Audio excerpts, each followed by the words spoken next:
Hey everybody, my name is Natalie Duncan-Emmons. I wanted to thank you for listening to this episode of The Morning Show.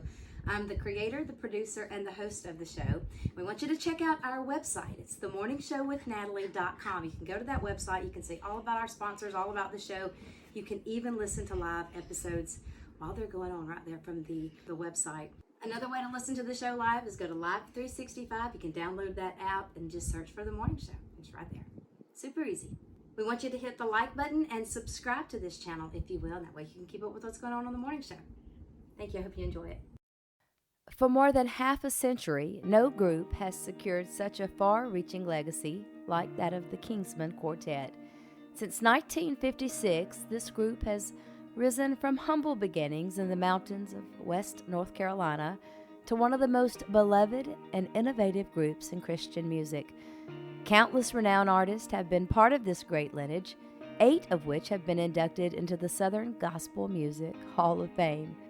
Several of those members have come together today to reminisce about their days with the Kingsmen and to tell us how that impacted their lives. We honor the Kingsmen today, and we thank them for over a half a century of service to Southern gospel music. We begin with Nick Bruno. I joined the Kingsmen as pianist a couple of weeks before we recorded Big and Live in Gadsden, Alabama. I still remember rehearsing for that recording in Eldridge Fox's piano store in Asheville, North Carolina. The group members at that time were Johnny Parrick, Jim Hamill, Eldridge Fox, and Ray Reese. And Jim McCauley was on bass and John Broom played drums. That was a great quartet. In all my years in Southern gospel music, the Kingsmen years were some of my fondest memories. I could easily fill a book with stories about those days and traveling with real legends. The Kingsmen was the last group I traveled with before I left the road to pursue what I was really dreaming of, and that was to produce Southern gospel music, to be a producer. And I actually started doing some producing while I was with the Kingsmen, and then decided to leave them and make that my full-time job. And I can tell you that the lessons I learned from these amazing Christian men have served me well all these years. We still have all these years we've stayed in contact. If I had any questions or problems, I could always feel comfortable in calling one of the Kingsmen and getting a really good answer. As the saying goes, once a Kingsman, always a Kingsman. Hi folks, this is Gary Shepard, better known to the Kingsmen friends as Squeaky. That name was given to me by Big Jim Hamill on the Live from Opryland stand-up album. You know, he called me that one time, and it happened to be on that album, and it stuck with me forever. I didn't think I was going to last 10 minutes with those fellas, yet I spent 10 years with them. To this day, it's the greatest team I've ever been a part of. Thanks for allowing me to be a part of this tribute to the one and only Kingsmen. I love you all, and may God bless you. Hi, this is Arthur Rice. Yeah, I was a part of the Kingsmen back in the 80s, and a little fun fact, my dad was the one that got Ray Dean started singing. That was the first quartet that Ray Dean ever sang with, and a lot of people don't know that, and in fact, Ray and I are cousins. That's if you hear them talking about cousins, that's where that originally came from. But you know what? I've always loved being a part of the Kingsmen. And even though I've been gone for years, I still feel just as much a part of this band of brothers. Once a Kingsman, always a Kingsman. Love you guys. Hello, my name is Johnny Parrick, and I am a former member of the Kingsmen Quartet. I joined them back in 1971. They had just reorganized, and I was sent a picture of the Kingsmen when they called me to come try out, and the only one I recognized was Jim Hamill from seeing him as when I was a teenager. And so when I joined them, we were part-time, and later we became full-time, and I guess you might say I was the first tenor joined the full-time Kingsmen Quartet. There are many stories. There are many highlights. We were a family on the road. But I think some of the funniest things evolved around Foxy's hair. When I joined the Kingsmen, I just saw pictures of the group, and Foxy had hair or a cap on. The first 2 or 3 weeks I was with them, he had his hair and his cap on. So I never pictured him without his hair. And then one particular trip we left on, probably about the 3rd week, I walked back there to get something out of my bunk, and I happened to look down, and there lay this man in Foxy's bunk, and I did not recognize him. And so I went up front and told them, I said, there's somebody in Foxy's bunk, and it's not him.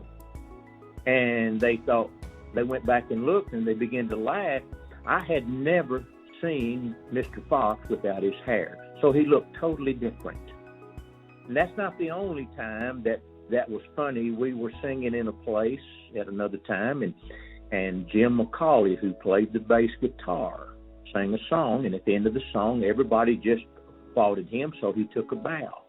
When he rose up and straightened up, he had his guitar, and it happened to catch the back of Foxy's hairpiece and lifted it off of his head. Of course, we all fell out laughing.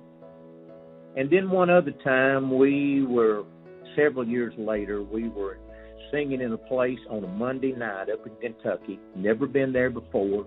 There was probably a total of 12 people showed up. It was raining. We parked our bus. It was under a tabernacle. We parked our bus right next to it. When they introduced us, we didn't care how many people. We just gave a full concert. And about the time that he introduced us, we ran out and started singing. Well, of all the things to happen, Foxy forgot his hair. And I got tickled during the song, and he looked at me kind of mad and asked me, what's the matter? I pointed to the top of my head, then his, and he reached up there and felt his head. There was no hair. He left during the middle of that song, jumped back on the bus, put his hair on, and come back out and finished the song. There are many things that I could tell about the Kingsmen, but I loved those days. It was the beginning of something that I'd always wanted to do, and I got to do it. And the Lord has blessed it all these many years. I still sing. I pastor a church, and I've enjoyed being all these years. I appreciate the opportunity to share this story, and I hope it'll be a blessing and just a little funny anecdote to someone along the way. And so thank you very much, Miss Natalie, for this opportunity to talk about my older days. Hi, this is Andrew Ishe. I joined the Kingsmen as their pianist in 1997. And that fulfilled the dream of my life. I had been kind of playing as a walk-on with the band occasionally in my childhood days. About 1990 or so, I met the group at a concert where the local group I was playing for, I think we were playing during the intermission of this concert. And Jim Hamill asked me if I knew any of their songs, and I did, and so he invited me out to do one during the program, and then we started doing that every time that I would come to see the group. So I would wear my singing suit. They let me play with them at Opryland one time, and back when that was a thing, and I got to play with them at the National Quartet Convention a couple of times in those early years for me, and it meant the world to me. And so I didn't want to do anything else in life but play piano for the Kingsmen. I thought Anthony Berger was the greatest pianist, and I wanted to be good like he was good, and so I tried to emulate him in a lot of ways, especially in the beginning years of playing, and really it was just an answer to prayer for me to get to be with the Kingsmen when I was there. And I still count myself a Kingsman because you know the saying, once a Kingsman, always a Kingsman. So I want to thank the present group as well. We did a tour together in 2021 that was just fantastic, and I had a blast on it, and I hope that we do some more things like that. I bet that we will. And I love being a Kingsman, and I'm so glad that I get to call myself a part of that family. Hello, this is Tim Surrett here. I was with the Kingsmen from about 88 to 96, and then again for 3 more years from 02 to 05. Had a lovely time, glorious times with those guys. Back then it was still Big Jim and Gary Shepard, Ray, myself, Parker Jonathan came in after me, Greg Fox, just a great bunch of guys. And then Chris Collins, Randy Matthews, Randy Miller, great bunch of guys. Rory Rigdon, in the last days I was there, Tim Lovelace. Just always a wonderful time. Too many stories to tell. Went all over the world with them, and very grateful for that time. Still play all that stuff on my radio show, and just can't say enough about my time there. Jim Hamill was so great. We had such crazy times, and it was a joy every minute of it. And I'd like to go back and relive those days again. So God bless the Kingsmen. I also wanted to mention the fact that it was Anthony Berger that got me into the Kingsmen in the first place. I was working as a house bass player over there at Crossroads Studios with Anthony, and Eldridge Fox was producing a lot of the records. Gary Dillard Beaver was playing on them with us, and Arthur Rice and Ed Crawford were leaving the group at the same time, and Anthony got me in there, so I blame him for the whole doggone thing. I love playing music with that band, with Anthony and Greg Fox on drums, Beaver, Dillard on everything else, and later on playing with Randy Matthews on keyboard, Randy Miller playing everything else, Rory Rigdon, Parker Jonathan played bass when I'd play guitar. Just a great band and a great time. God bless the Kingsmen. Thanks.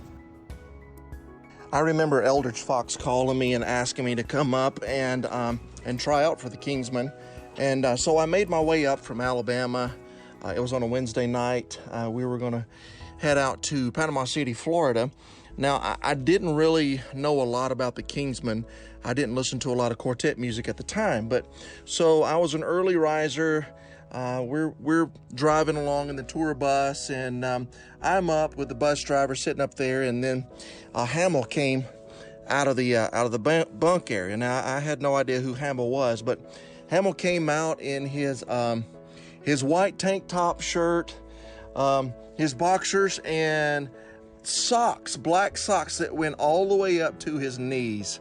And that was the very first time that I saw Hamill, but it was a great time that I had touring with those guys.